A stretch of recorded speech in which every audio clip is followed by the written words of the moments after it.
Okay, note to self before I start this review: never again purchase Original Source mint and tea tree shower gel. My testicles feel like they've just had a stroke in the shower, and not in the preferred sense either. Okay, I had to document this one for myself as well as give a review, because the outside, I think, will stay with me for quite a while. It's one episode of the Cabinet of Curiosities anthology, as shown on Netflix. And the story is simple. It's about Stacey, who is a socially shunned bank clerk, desperate to fit in with her work colleagues as well as people around her, but also just as desperate to overhaul her entire image. It turns out to actually be an extremely extreme makeover in the end. And what it is she learns of this popular lotion called Aloe Glow, which apparently changes your life, and everyone's using it. They're obsessed. Even her work colleagues are slathering it on and just rubbing it into their faces at work behind the counter. So she wants to know what it's all about. First point, I love anything to do with this sort of stuff. Lotions, potions. As a kid, I wrote a story, I remember, about a child that finds like a squeezy spray bottle, a basic cleaning product, under his kitchen sink, and it turns out to make him fly or something. When he mists himself, he levitates. I don't know. I like all that shit. It's great. Not something that's, you know, all mechanical and robotic, cooked up in fucking Iron Man's lab.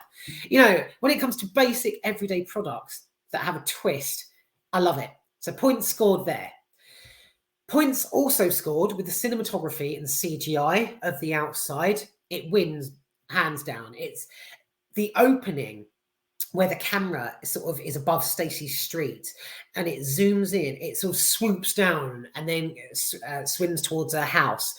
It's set at Christmas, so the whole setting basically is snowy. It's got this warm glow of Christmas lights with carols playing.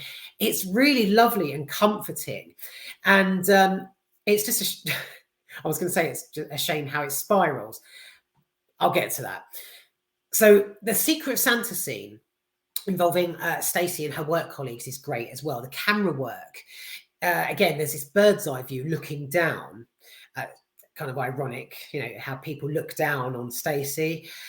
And there's also, it develops, so there's also a scene where the camera is on the floor looking up at her, and it gives it this whole wibbly wobbly sort of a bulging, expanding screen effect at the same time. So it's really, really cleverly filmed. More points scored. So towards the end of the film, slight spoiler here, so you might want to skip forward about 20, 30 seconds. Towards the end of the film, Stacey takes a bath, and it's the bath is basically filled with the lotion that she's ordered a crate of, and it's really sinister. So she sort of gets in, so she whips her clothes off, lays in it, and it swallows her.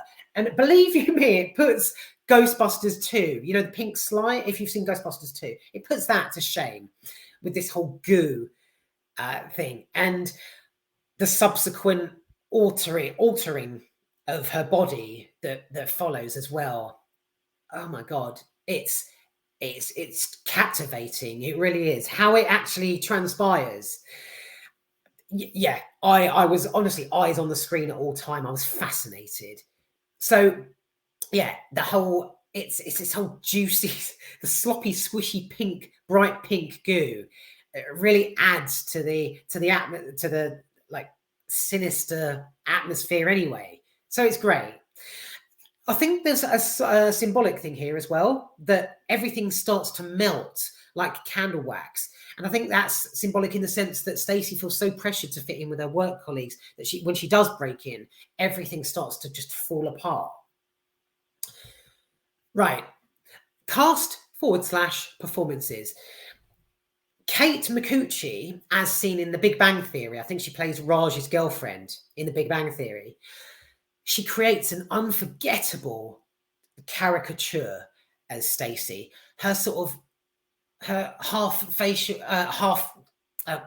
what's it called? Her half sort of hopeful facial expressions are just, they're hilarious. She's like a cartoon character. She was perfectly, I was going to say she's perfectly cast. There was no better actor or actress out there to play this part in a story like this. She's fantastic. Her trucker-like sort of her country, the tone to her voice is brilliant as well, and the emotion that she puts into it, it just snowballs into absolute, it's exquisite, and I absolutely loved it. Some of her scenes were actually, I found, quite gut-wrenching. You know, one of those moments, or a lot of moments, that really pull on your heartstrings. That happened here. So it's that whole, she's got this whole, and I do that, that's what she's like. She's sort of half sneer, half hopeful, like, hey, gang, what are you doing? Like, she's, oh, God. It really got me. The opening scene where she's eating a takeaway dinner and she's watching the TV, and she's like,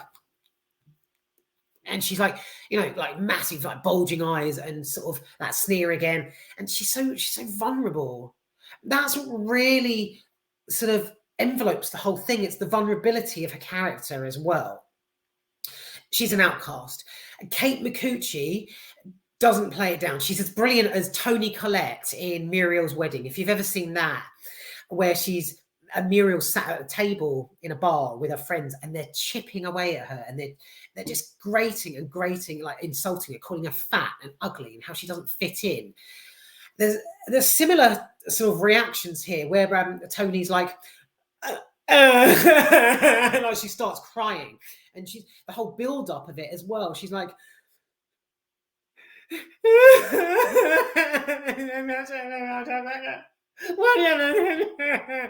that kind of thing. The performance is, well, it's spectacular there in Muriel's Wedding, but it's just as spectacular here. It was I think there's a scene in it where Stacey uses so much of this lotion that she starts itching. It's horrible. If you're funny about things like that, like seeing, I mean, I'm not talking, you know, insects and spiders and stuff. I'm talking if you get sort of itchy about like rashes and scabs and things, you might want to look away. She's told by the manufacturer of the Aloe Glow that it's just a side effect that will pass, and she's supposed to just continue using it, even though she's falling apart.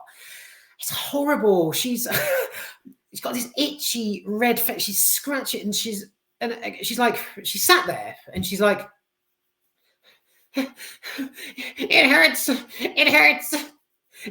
so bad. And she just carries on using it because she thinks she's supposed to. It's, oh my God, it's not great.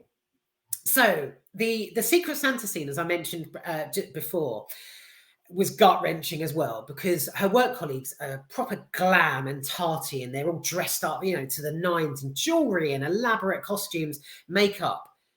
Stacey is the complete opposite.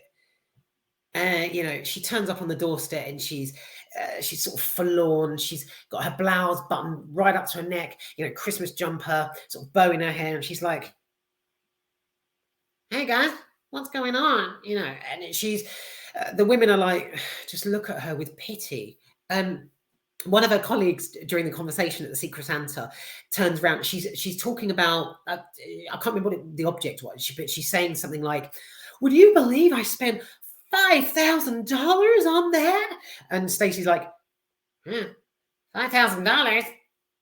Oh my God. You know, she's like the lone, her character, she's like a lone voice of, regardless of her image and how she looks, she's the lone voice of sanity and reason, and the women just won't listen to her.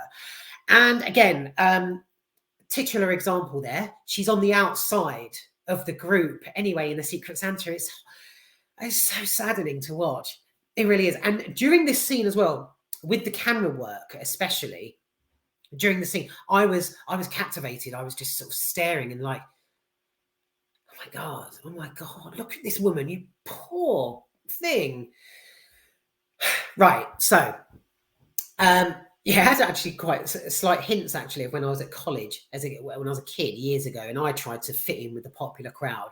That's what this episode does as well. It touches on the whole desperate to be, and the lengths you will go to be. So yeah, right. I'll get onto the downside of it here. So, haven't we all had enough now of, it doesn't matter what you look like on the outside, it's what's inside that counts? Slightly tedious. I mean, the writer's concept of it, yeah, it hits home and it's a valuable point. But this age-old wisdom, of what a person's appearance actually conceals underneath, it's a life lesson that people should learn from a very young age, don't get me wrong. And they should feel humbled as well to learn. But is there too much of it nowadays? And the outside sort of reins in that whole, don't judge a book by its cover. Don't look at this person and think they're this when they're that. I mean, I'm one for. I have to mention it. So the term that people use, a lot of you might have seen it. You're beautiful inside and out. Fucking oh god. So it makes me fluctuate just talking about it. Fucking camera. It's nigh on impossible these days to find a TikTok video or an Instagram post of someone who's like they're banging on about they're what's wrong with me, normally it's like a hunky sort of guy who's quite hot. He's beardy and he's like a tatted. He's massive and he's like, oh, my girlfriend, man, she just walked out. I don't know what to do. Is it me? Is it what I do? Oh my god, my girlfriend's gone. And then you see like this shitloads of the women just flock, don't they? And they just spray all over the comments, and a lot of them again this use the term, but you're beautiful inside and out. And I mean, I'll lay on the line here. You do not know this fucking person. You've never met them. Complete stranger. And I mean, side note, if you're saying it and you have met them, well done. Jackpot. Hats off to you. But if you haven't met them and you're like, but you're beautiful inside and out, I mean, it's just fucking... The term itself, it's going to phase out soon into just... and like when you're walking down the street and you're like, oh, hi, you're right. You don't give a shit if they're all right. It just sounds nice in conversation. I mean, hi, you're right. Oh, you're beautiful inside and out. A bit bop. It's going to become one of those. It's just going to evolve into an everyday language that people don't mean. They have no genuine sort of passion when they're saying it. They're just saying it. Woo! Right. So, yeah, right. I'm just checking my notes here. I haven't got anything else. Like I say, that was the only negative of that, which spiraled a little bit. Apologies. But yeah, it's a hell of a lot of positives, and it's a well done from me here, because the outside, it delves into life's it's like the building blocks of life. It's how we judge people, our first reactions when we see people face to face, and those people who we're looking at, that we might be, we're wondering what they're like as a person, they might be wondering what they're like as a person, and they might then in turn be desperate to adjust that in order to fit in with others. I've elaborated enough. I'm going to finish here. But that's what this episode of the Cabinet of Curiosities touches on sublimely. I think that's the word, sublimely, magnificently. It's perfect. And Kate Micucci, thank you for bringing like just this caricature that really, she just touched me. She really did. If any of you can get to see the Cabinet of Curiosities, bar a few episodes that are fucking terrible, I don't know why, because there's actually no, out of 6 or 7 eps, there's about 1 or 2 that are just award winners. But yeah, no, a lot of it is shit. Just watch it. If you can find it on Netflix, if it's still on, I can't remember if it's still showing it, but if it is, sit down, and give it a go. It doesn't matter also, I must point out, what order you watch it in. So, because each episode is completely separate. So do start with The Outside. You'll have you'll have strong opinions, or sort of, it might even echo parts of your life or the life of someone you've met. I don't know. But yeah, I suppose you'll have strong opinions. You might not. You might hate it. But yeah, I loved it. Could have easily, on the reverse, if I'd seen it and if it was a film, 1 hour and 25, I would have moaned and said this could have been condensed into a 45-minute BBC iPlayer episode of something. But this is a bite-sized beauty, and I fucking loved it. It's excellent.